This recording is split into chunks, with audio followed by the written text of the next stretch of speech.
Hi and welcome.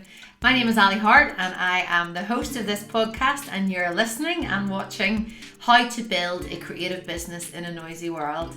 I really hope you enjoy the episode. Today you're listening to another part of the Hindsight series, and I have Clodagh Rice with me. Hi Clodagh. Hi Ali. So we're going to talk all things, well, I'll let you introduce yourself. That's been the lovely part of this, is Clodagh has actually interviewed me a couple of times for the TV things, I think, but she'll have a lot more story to tell than just a little bit about me and being an artist, and how I think it was coronavirus was one of them. I was like at the start of all of this. But anyway, so it's lovely to have her here today, and we're going to talk all things just about how people in the creative industry who are making waves have got to where they are at the minute, and a little bit about them and how they work, well, how they deal with fear. So hi Clodagh. Hi Ali, how are you? Good. Could you summarize then? Do you want to tell us what it is you do, if you had one line to do so? Yeah, so I'm the business correspondent at the BBC. So I speak to a whole range of different businesses every day about kind of the challenges and changes in consumer behavior, lots of different things. Brexit was a big one, and now the pandemic. That was obviously how I first met you. Because I was actually thinking that's almost exactly a year ago, because I think the story at the time was around being self-employed, which is one of the big challenges of working in the creative industries, is that you don't have the same support. And I think we had interviewed you just whenever furlough had been announced, but there wasn't an equivalent for self-employed people yet. I'd spoken to a musician and a photographer, a whole range of people working in the creative industries, just about how the fact that they felt that they had been, left out. Now we know that thankfully since then there has been more support measures put in place, but yeah, I think even I remember driving to your house, which would only have been a short journey, and because the way we work, we've had to change everything for social distancing. Yeah, everyone was coming separately, and then we all stand outside the studio. Yeah, which is very odd, with a giant mic pole, and even the fact that I can't be in the car with the camera crew means that I can't be on my phone because I'm driving. And so I think that was the really crazy, peak anxious week last year, because furlough, a lot of people were just thinking, if I'm closed for this foreseeable, I'll have to lay people off. And I think even in the short journey to your house, I had various missed calls and emails about 800 more job losses.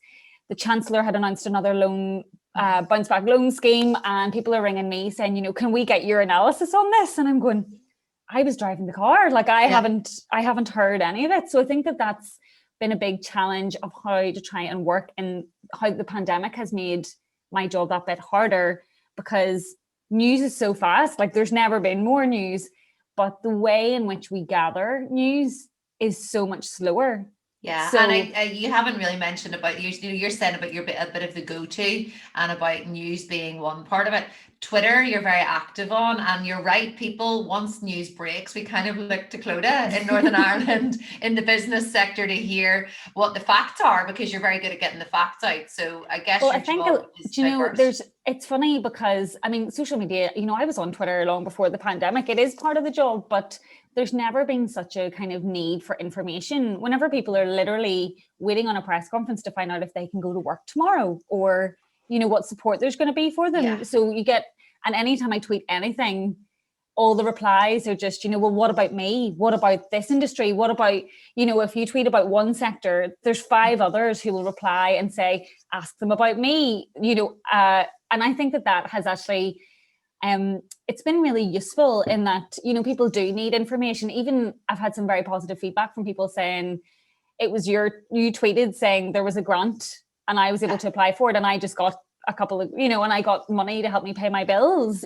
so I think that the pandemic has been so weird, and that has been for some people how they get their information, really important stuff. It's not just kind of funny cat memes anymore, even though I'm so here for them as well. How many cats do you have actually? Have you 2? Well, yeah, 2, although they're actually a recent lockdown edition as well, which is funny because I used to hate cats. Well, you definitely don't hate cats. Yeah, I know, and now I've gone a total 180. I'm a crazy cat lady, but yeah, so hopefully they won't make an appearance, but it's okay. And, yeah. and Kate Conway's, one of hers was like on the keyboard at one stage of recording these at home. So can you tell us then a little bit about your background or how you got to become the business correspondent at the BBC? What way, what way that journey started? Yeah, well, I think, I mean, as I'm sure you can relate to, one of the challenges of working in an industry a bit different is that there isn't a set path, and that can be really frustrating for some people because you kind of want to, do your exams, maybe go to university or do a course. And I mean, I'm quite an impatient person, which is a very unattractive quality, but it means that, you want to go straight out into a job and you see all your peers doing that, whether it's on like a grad scheme or, various different courses. And for journalism, there isn't that same path. I mean, there's lots of opportunities out there, but there's no one right way. So that's why, I can talk about my way, but I mean, loads of people do it differently. I mean, I was actually always told, it's maybe quite an old school way to think of it now, but people had said, you don't study journalism, like you're born a journalist, because they were saying like, it's not a profession, it's more like a trade. So there would be people who would be naturally more inclined to do it. But then, so at school then, did you study, what were your A levels then? I actually did economics, French, English and maths, which was like the weirdest ones ever, because typically people don't do English and maths. I was actually only one of two people, and the other one in my year was my best friend. Right. So I think that it's funny because I was always told you don't have to study media studies to have a job in the media. It's quite I think whenever you're younger, you think whatever the word is in my course is what I will have to go on to be, but you can obviously bring experience from anything. Yeah. So, I mean, I had looked at, dropping out of school to study media. I had looked at various different courses and options available to me. But people had said, look, you can try and kind of get into journalism, excuse me, like on the side. Yeah. So they said, look, just study something you're interested in. And I was interested in economics. And it's funny now, I think that has totally helped me in journalism because I now work, I'm the business correspondent now. Before that, I was a business reporter. And because journalism is really competitive, particularly for general news, a lot of people want to get into it. But it's funny, a lot of people would be really put off by numbers or, yes, talking about financial markets and stuff. They're kind of just like, no, thank you. That's not for me. So I think that actually did kind of help me in the long run, kind of because I had that little bit of a niche. That maybe helped me, with hindsight now, I can appreciate that was actually worth doing. But it's funny, I mean, I actually studied business and French. I went to Trinity in Dublin. My husband went there. I think we told about this actually, because I love it there. Yeah, because actually I have a print of yours that was given to me years ago as a gift. That's right, and you'll recognize this. I just finished this of the company. Oh my goodness, that's fab. Yeah, so I mean, I have such a soft spot for Trinity. I had a fab time there, but it was obviously a lot of hard work. I lived in Dublin for 3 years, which was amazing. Totally loved Dublin, and I did a year in Paris, which sounds a lot more glamorous than it was. It was pretty hard, going to like a business school in Paris when you're 21 and you don't speak perfect French. Well, that's really the best way to learn, isn't it? My mother-in-law spent a year there. Remember, she was a nanny, she talked about, and they always say the best way to learn is in the country, right? Well, it's funny. I mean, obviously everyone in Paris speaks English. Maybe if you were somewhere more rural, you would kind of be forced into it. Whereas I found, and I mean, certainly a couple of my friends who were there, we would be trying to, order a Diet Coke in French and they would just hand us an English menu. And we're like, oh, right, yeah. Oh, no, sorry, we're trying to learn. And they're just looking at us being like, no, here, you're having the English menu. So, I mean, don't get me wrong, like I totally loved the idea of Paris, but it's funny because I did wonder, maybe I would live there and work there. And I did. So I did a year at a business school there, and then I had to do like a placement to write my dissertation on a company there. So I worked in a water company, but I mean, I've never worked in a water company in English. So it was very specialist. But it's funny because again, the point of your series is hindsight. And I think with the kind of benefit of hindsight now, I was very shy in France, which would make people here laugh because there's nothing shy about me in English.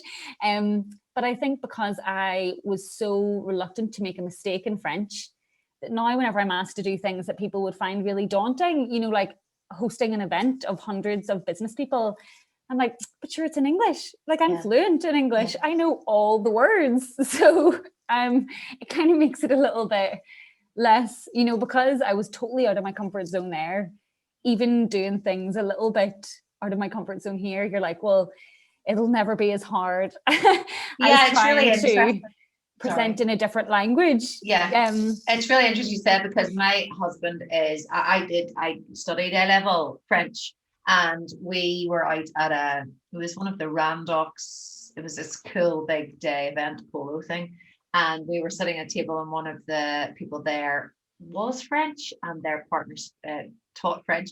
And Michael, even though we had a few drinks, Michael is, people would say he's the quiet one of us, but when it comes to French, he doesn't know it as well as I, but he's more confident. So he always says to me, like, you just go into your shell, which is not like me, as you would know. So I'm the same. He always says to me, like, no, I'm not as good at French, but I just don't care. Whereas I overthink it. I can understand what you're saying.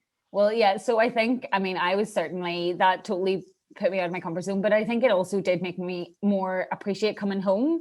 So the only thing was, you know, I still wanted to be a journalist, but I had a business degree, and so then I was coming to the end of my studies in Dublin, haven't done the year in France, and like applying for jobs in UTV, lots of different places, BBC, and not even getting an interview, because there are some qualifications that they would ask for. So there's things like media law, which is like an NCTJ accredited, so that I could go to a court case and I would know what bits I'm allowed to report, or like shorthand, which is kind of like from back in the day, you know, trying to get your 100 words a minute.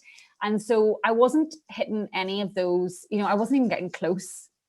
Basically. So, I mean, I've been trying to do like unpaid work, and I worked in like student radio and papers and stuff, but you know, I think the hard bit about trying to work in a creative industry, and I mean, I'm sure many different, you know, it wouldn't just apply to journalism, would be how to get it from kind of like an unpaid hobby that you enjoy to someone will now pay you to do that as a job.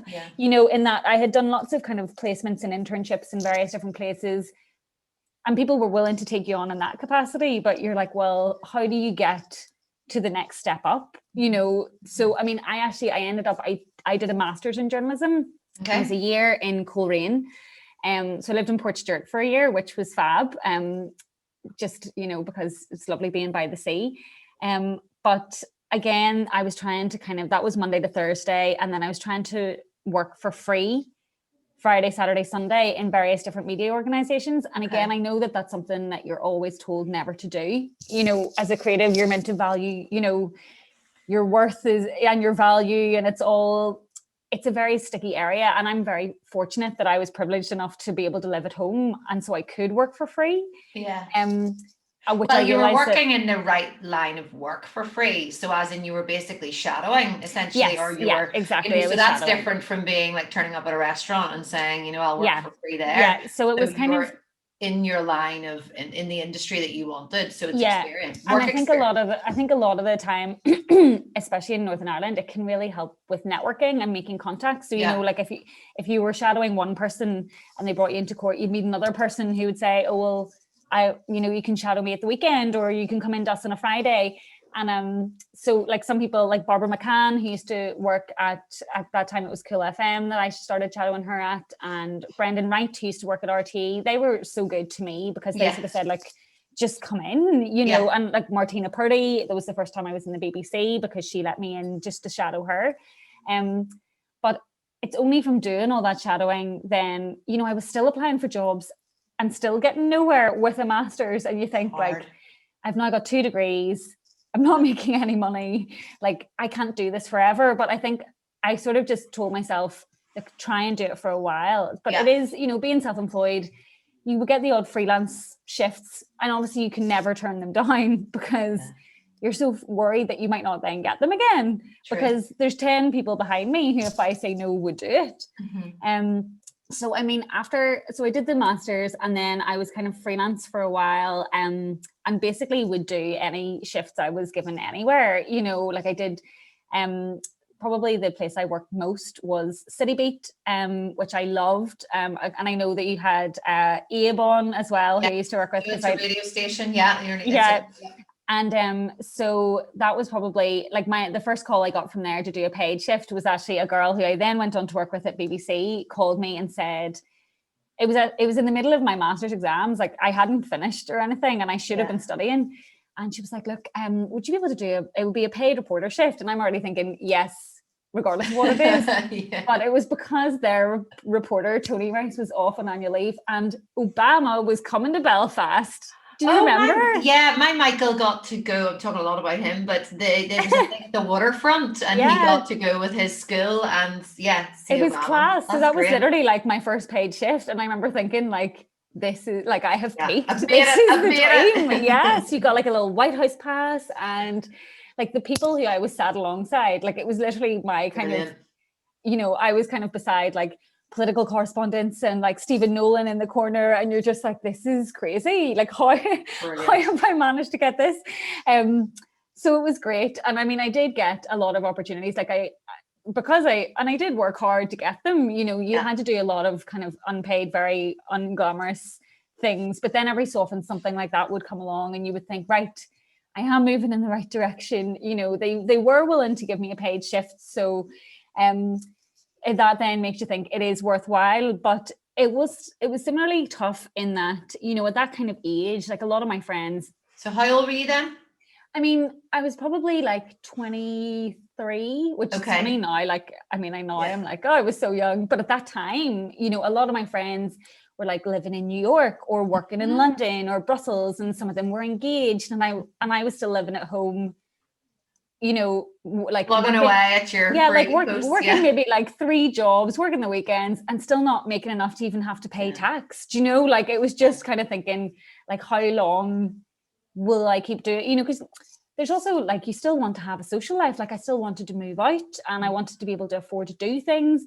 And you're sort of thinking like, how long do I leave this? Yeah, well, just yesterday I posted about, it was on LinkedIn actually, I shared I was on a panel yesterday about social media for your business, and how I was 25 and I had a child and I had no career, and I'd finished my degree and my master's, and I looked at everybody still popping Prosecco on nights out, and I did, and the same thing, I didn't even have my I got so far out of my student loan because I wasn't paying any taxes because the business was so small for so long, that I nearly got to the point, if you like get to a point where they just basically drop it. Write it off. So long. I nearly got to that stage. I'm still paying it off now, I think, but it was, as you say, looking back now, it's fine. But at the time, it's kind of devastating seeing everybody and thinking everybody's thriving and I'm still flapping. And so I get some of what you're saying. I mean, I do think that is probably, why you have to really want it as well, in that you have to be willing to kind of think, right, well,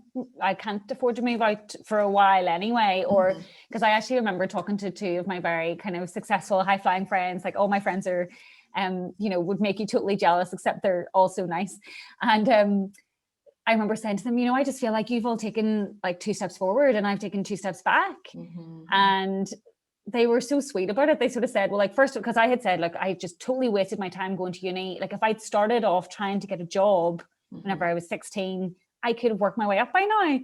And they were like, but then you would never have met us, and they were like, and they were kind of saying, like, you found a job that you like so much, you're willing to do it for free, whereas they would have been on maybe like big bucks, but not necessarily loving what they were doing. Yes, and even now I look and think all those, same thing, people who were going straight into jobs, whereas now the beauty about being in creative business, well, certainly me with running my own business, is I have the potential, and at the minute it's going up.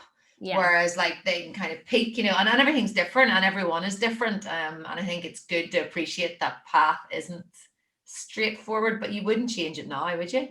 No, but it's funny because I think I was just dying for a job. And at that time I was kind of thinking, I will just take any job and then I will try and be a journalist as a side project. And it was only that kind of the people who were around me at that time were saying, like, you're going to quit a job. And also once you get used to a salary and you do move out and have bills, it's very hard then to quit all that and swap all that to go, back down to zero again. So no, I wouldn't change it for the world, but I am very fortunate that then I did.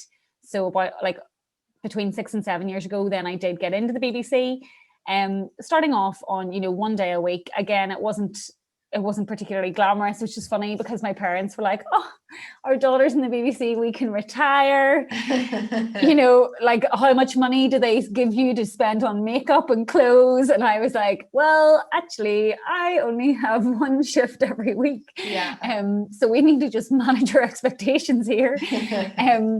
But yeah, like actually like quite early into the BBC, then I think the business thing did help because the business reporter left. So that would have been my like first permanent job, which was you got up at 4:30 every day to do the breakfast news. Okay. Breakfast, it was still business news, but it was on Good Morning Ulster, which is the kind of flagship breakfast program on Radio Ulster. And I absolutely loved that because radio was kind of my background anyway. Yeah. And business was kind of, what I was interested in, but also like working on a live program, there's whenever things are breaking, whenever the market's open and stuff like that, well, that was really exciting. But I mean, getting up at 4:30 every day and trying to do your hair and makeup so that you're in halfway presentable just in case. That was really tough, but I mean, I loved it. Like I did that was how many days a week was that? Well, technically that role was 4 days a week, but as with a lot of jobs, it was 40 hours, but you could still be asked to do weekends and stuff. And I think especially whenever you're first kind of starting out, I would have done any shifts, if they asked me to jump off the roof, I would probably have done it just because you're kind of thinking like, I don't know what I necessarily want to do yet. I want to try everything and anything. Yeah. And so I did that. Would you say you're a keen person then, Clodagh, whenever you like something? I am like, you're a go-getter. I'm so embarrassingly keen. Yes, absolutely. I'm a keen being. Quality, yeah. Well, it's funny because like saying that, I don't want to sound too keen either, and that whenever the alarm goes off at 4:30, like there's really only so much keen. You need to be a certain amount of keen to even just get out of bed at that time. Yeah, exactly. So I mean, I love, like, that job was really interesting. I did it for like 5 years. Wow. And like I learned so much, like I got to do so much during that time. But it is funny in that working antisocial hours, just they do have a big impact even on your personal life and on your own life. Like napping, if you're absolutely wrecked all the time because you're not sleeping a lot. So like, and I was living on my own for the majority of that time, which suited me because I could nap if I wanted. And, if I wanted to have cereal for dinner, there was nobody I needed to worry about. But I mean, I do think like, people who work in kind of antisocial creative industries with a full family to, if I then had to go home and start bathing kids and stuff, like, I don't know how. So like, it was perfect for that time in that, work was my priority and still very much is. But I do think that, there's kind of challenges with the industry as well that aren't really talked about, that you kind of think like it's a great job and I love it, but it would have a big impact, if I was trying to raise a young family or something, that would just... But I guess everything is seasonal, isn't it? Whenever you look into anything in the creative space or any job in life in general, like it's seasonal. So I guess, are you saying now it's changed now? Where are you? So, well, the business correspondent role is, it's a lot of the same content that I would be providing, but it's more for tea time telly rather than breakfast radio. So, I mean, technically we all work across all outputs. So, like I still did some telly when I worked in radio. I still do radio now that I work in telly, but it's just sort of what team you're kind of predominantly part of. So technically now my hours are meant to be kind of 9 to 5. Now, obviously no news works like that. I mean, I still get up early to do breakfast radio and I still work after 5 for tea time telly. But the shift has very much changed, is towards a more sociable time of the day. Yeah. And tell me then, how do you, I remember you were talking about Abe Sesay and Kate Conway as well and then also Emma Blaine, who is actually out now. She's a journalism as well. How do you deal with that, like not knowing if it's TV or radio? Is that something like, how does that play out in your mind? Or are you just like, this is camera on we go? What way does it work for you? It's funny because you kind of have to be ready for anything, which is different for a woman, I have to say, you know, from a purely vain point of view. If you were doing something for radio, you'd be less worried about the state of your hair and makeup. Yeah. Whereas if you know you're doing it for telly, you need to be ready. So, I mean, technically and there was a lot of days in radio when I did work for telly. And so you did, you know, you got used to having different coats or heels in your car and bringing loads of makeup in, because there was days if a story breaks and you're sent out in the rain and, you know, like I have kind of curly hair. Yeah, same. Yeah. And then you run in to do a lunchtime live and your hair's a state, you know, and nobody's listening to anything you're saying because they're all just going, look at that girl's hair. Like, you think she'd have brushed it. And I remember, like, and you get it all, you know, especially on social media. I still get stuff now, even though, because I'm now more likely to be on telly every day, I do have to try and put more emphasis on kind of appearance, because that is what people comment on social media, you know, whether it's your hair or your clothes or your face. Social media is brutal, isn't it? Everyone has a voice now. It's just, yeah. What's your take on that? How, obviously you're saying at the start it's a tool for you with work and it's a very valuable tool, but even I see, because you know the way you see some of the things that people comment on.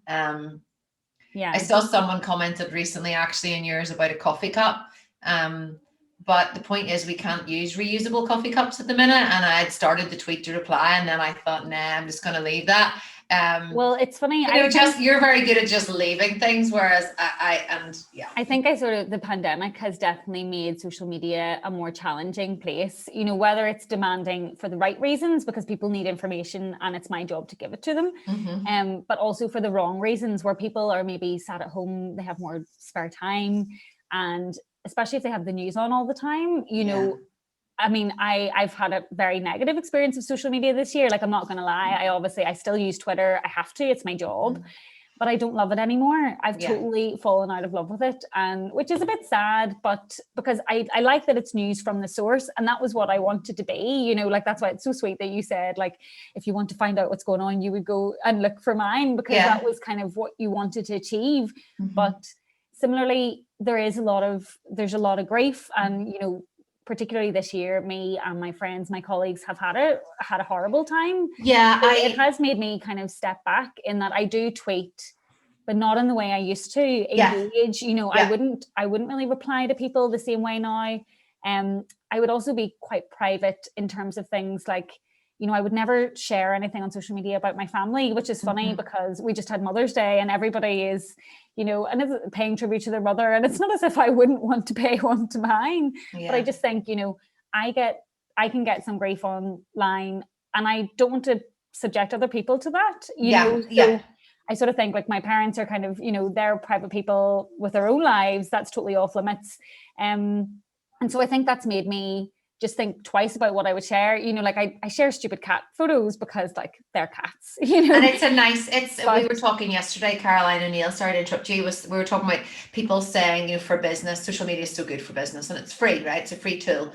But, you know, I was actually joking with a friend yesterday who started a business and I said, yeah, everybody makes fun of Ali until they need to use social media and then they become active on it. But I always say to them, like, I share exactly what I want to. Like, my big boys, you don't see their faces, you don't, like, you can choose. So that's why I think it's nice seeing the cats and the funny things. It's like, it's enough of Clodagh to keep, like, the human aspect there and the comedy. But, well, I was just going to respond to what you'd said there and say, so I had one, I put up a blog post about having coronavirus when I had coronavirus, and it was about how I liked having showers because I had these long showers and my body was frail and I never really thought of the water on my butt. Like, coronavirus was absolutely brutal. And I made this blog post, didn't think I would post it, shared it about 6 weeks after I'd had coronavirus, and then the press caught up with it because it was on social. So I was like, yeah, of course, like, I'll definitely do anything. So I had these this press company interview me in the garden, and then it was kind of picked up by, like, the Scottish News, 24-hour news and all these things. So there was a big reach on it. But the comments were absolutely brutal, and I never expected that. But what I learned from that, and I imagine, is I have no idea what it is like to be you or any of your colleagues, but I remember whenever it was Sarah, Garvin. Yeah, was that here? Yeah, because I saw that piece, yeah. And the grief that, and I was really reluctant to do that piece with her as well, but only I think she's brilliant. I was like, I'm going to do it. And we had a crying part, and I was like, can you take it out? And then anyway, she did. We didn't in the end, because she was like, it was like, but anyway, what I learned from that experience was, it's actually not even anything to do with me. Like, all of the brutal comments about me, it's about people's hate for coronavirus. Yeah. So I don't know any of what you go through, but I imagine with the facts that you're putting out, I can see the replies where people are like, well, what are we going to do about this? It's like, well, Clodagh doesn't know what's going to happen. Yeah, I mean, like, I think now, kind of, especially 12 months in, like, I've got a much thicker skin. I expect it now, like, I'm a big girl, I can take it. You just don't have to, it's just about not kind of engaging and not letting them kind of get in. But it's funny because obviously, like, I'm the business correspondent, so, like, as much as this is a health crisis, and I would never detract from awful experiences like you've had, people, some people very close to me have lost loved ones, but at the end of the day, I'm tweeting about the kind of economic crisis, which is also a really big story, and loads of people having an awful time, lost their job, can't pay their bills. I mean, like, a guy walked up to me in the street and was like, how am I going to pay my electricity bill? And I'm just like, my heart is broken. I'm thinking like I can ask, your supplier, or like a guy who I was trying to help through social media who was homeless over Christmas. And you're trying to think, like, so clearly there are grants out there, but there's gaps and people are struggling. So I think that there's a real, like, health versus wealth narrative that I don't appreciate, because it's almost as if they think if you run a business, you don't care about people's livelihood, or you don't care about people's health. And so if I, regardless of what I tweeted, if I interview the owner of a beauty salon or the owner of a bar, the comments are just along the lines of, well, sure, as long as the BBC can get their nails done and get their pints in, you don't care about killing people. And I'm like, is that really what people think? Well, I guess the only comfort that you can take is that is what I found with anybody that I've spoken to who's in your job. So it's like everybody's in the fire. I know, and I think especially because of the impact that this has had on everyone's mental health. Yeah. Everybody is just kind of, tensions are heightened, anxiety is heightened, and people are just kind of lashing out. They sort of think, why do you care about getting your nails done? And I'm like, well, I mean, okay, I would love to get my nails done, but aside from that, I could do your nails for you, Clodagh. You can see my lovely green nails here. I would love green nails. My point was that, that's not the story. The story is the owner of the salon who's struggling to pay her bills. She's been closed for months. She's got no information on when she can open. It's still a valid story. It doesn't detract from the health story, which obviously takes priority, but it's just a different angle of it all, Well, I think there was 500 comments on mine, and my cousin's a scientist, and she's been doing a lot with the vaccines and everything, and she said, I'm so sorry I got caught up in the comments. I said, I didn't even read the comments. Like, don't worry about it. Like, people just hate coronavirus. But anyway, forgetting about all of that, then in terms of fear, and I know we've touched a little bit in that, and I know that you've I don't know if you're maybe on annual leave this week, aren't you? And it is St. Patrick's Day, so you might want to go and actually live a life and do something, paint your nails green or something like that. But I was talking about fear and how people deal with fear. So that can be fear in front of the camera, or fear of, just as you were saying, like being knocked back whenever you're applying for those jobs. What advice would you give to anybody listening? Well, I think, even just those two examples that you gave, like I'm still afraid every day, which is like totally embarrassing. And that I thought it was just like nerves. Whenever you're new starting out, you just get nervous because it's a lack of experience. But now I have enough experience and I'm still nervous all the time. But a colleague had put it to me that it's not nerves, it's adrenaline, and it's how you choose to deal with that. So, I mean, like if I had to do a TV live tonight, I would still get nervous, but that's just, that's just normal, because it's a live TV, anything could go wrong, or somebody can run in, and so you're always fearful. Like if you're doing, like I did a live in the pub the day pubs opened, and you're thinking, what if somebody swears or runs across and or breaches or like comes near me, because we're trying to trying to keep at a distance. And so, I mean, there's lots of things to be afraid of in my job.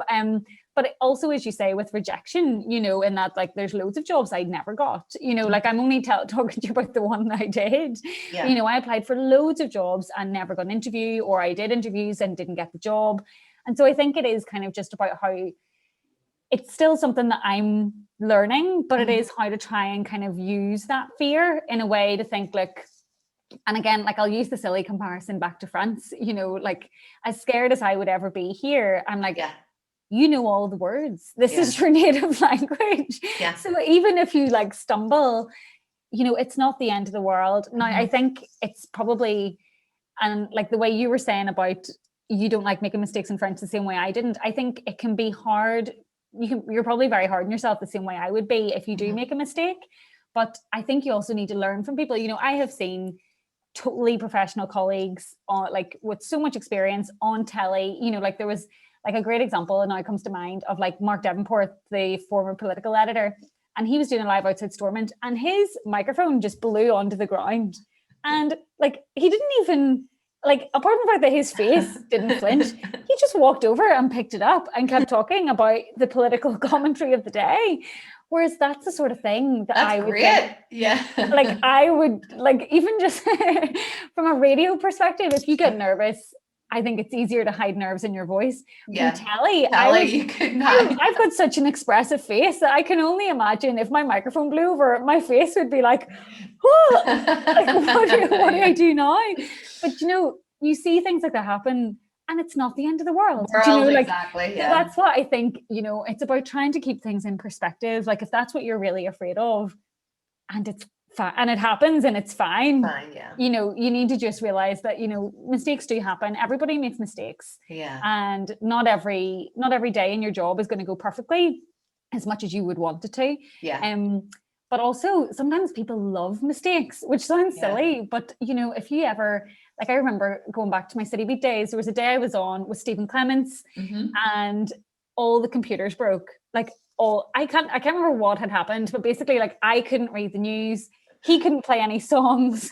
There was no CDs in the office, even though there used to be like a big stack, like in cases of emergencies. And it was literally just the two of us being like, hello, what'll we talk about? And he was even trying to say like, oh, so are you gonna, because he called me Clodagh Rice, and he's like, are you gonna give us a song? And I'm looking at him. I mean, the actual fear of thinking like, am I going, like, what else are we gonna do for the next 30 minutes?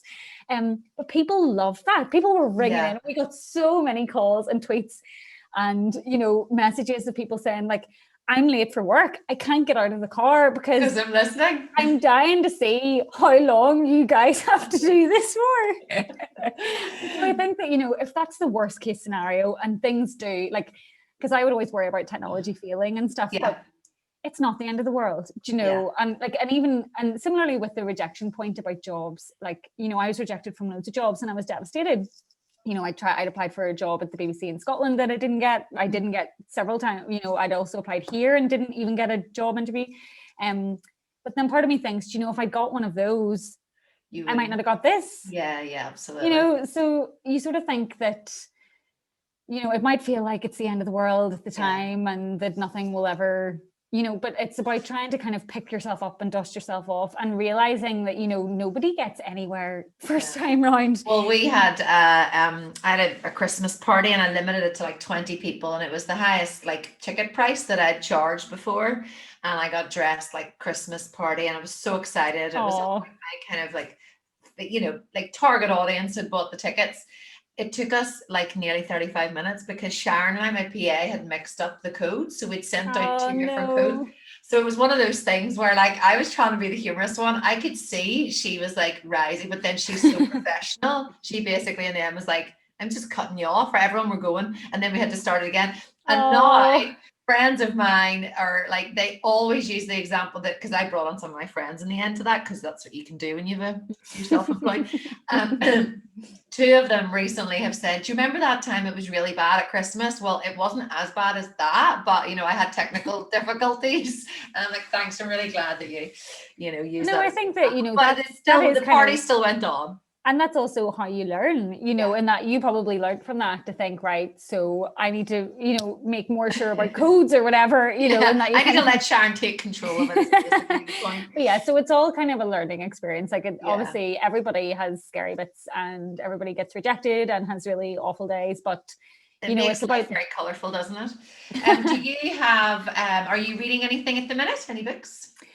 Well, it's funny, I'm actually not. And I used to love reading. I don't know if I could blame kind of the pandemic that I have no kind of concentration span, or if it's probably the fact that I'm now kind of addicted to my phone as well. Doesn't really help. Yeah. So yeah, I haven't been very good at like switching off, Do you ever read or listen to audiobooks or podcasts?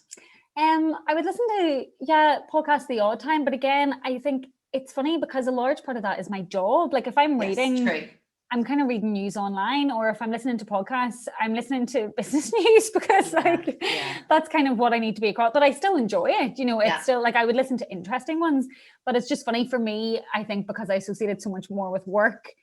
It's maybe less of kind of a leisure thing, in that I do, like I listen to some podcasts that friends had recommended trying to like kind of switch off, but then I think a big challenge of working in news is that kind of FOMO, it's like that fear of missing out. So if you're trying to like listen to a podcast or read a book or whatever, and so many stories have broken in that time that I kind of need to be across, you're sort of thinking, like I don't know if that's like a totally frivolous waste of my time, but I mean, saying that, obviously everybody gets time to switch off. And you want self-care. So you're off this week. Are you doing anything nice? Well, I'm back in work today. Oh, right. Okay. I was off Monday, Tuesday, because it was actually my birthday on Monday.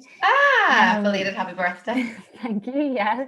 31, hardly wildly exciting. Well, but it's funny. Was your 30th just at the start of lockdown last year then?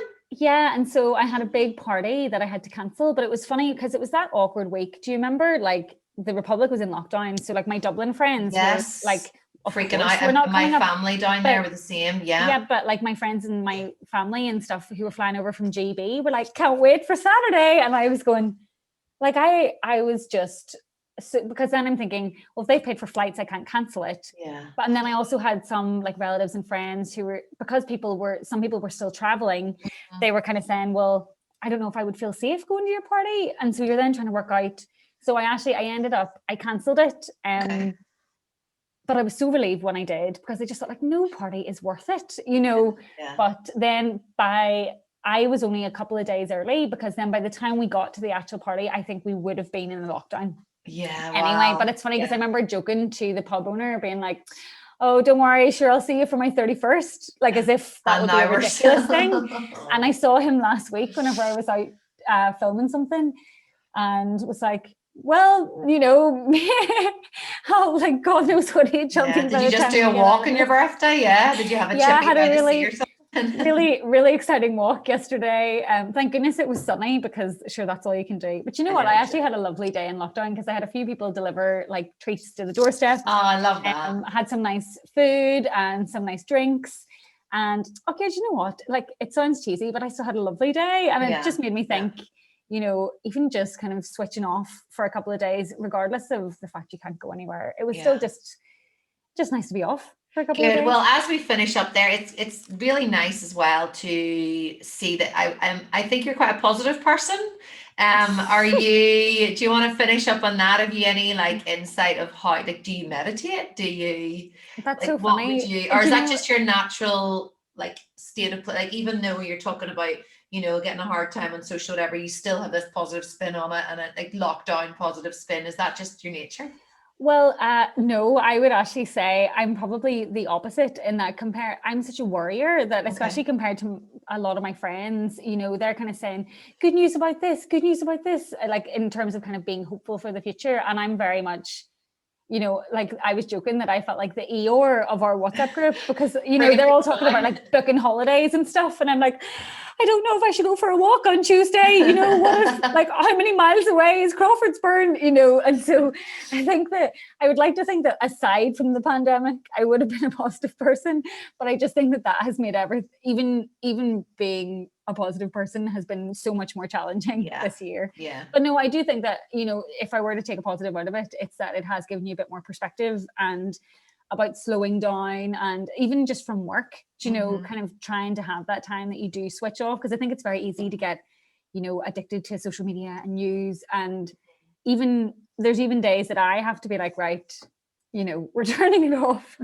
And I love it. So even if it's even too much for me sometimes, you know, that just shows that I'm sure a lot of people are kind of feeling the same in the same boat. Brilliant. So have you anything coming up now, or is this just your day to day just changes all the time, doesn't it? Yeah, well, it's funny in that, like, that's why I'm always have one eye on my phone, because, you know, kind of the good bit and the hard bit of this job is that, you know, if somebody rings me now and says this company is going into administration, I would have to just go straight there, and you know, and that is exciting.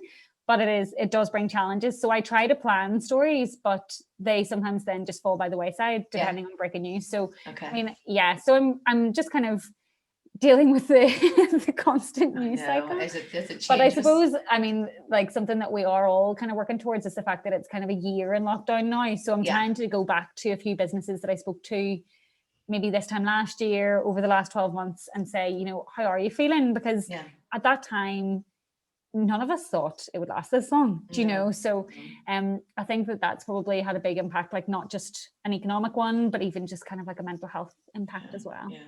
Well, thank you. It's been lovely to have you on and to hear just a little bit about you and also your professionalism and everything. It's been great. So I really appreciate all the value you've brought to the podcast, and wish you all the best with your next news story, whatever that may be, and hopefully your microphone won't blow away. Thank you everybody for watching and for listening, and thanks so much for tuning in today. If you enjoyed the episode, I would really appreciate some feedback, or for you to hit subscribe so that you get all the content every week in your inbox. And if you would like to check out my website, it's alihart.com, especially if you were thinking about needing some mentoring sessions, because I have openings coming up in the summer. Thanks for watching and listening, and I will see you on the other side.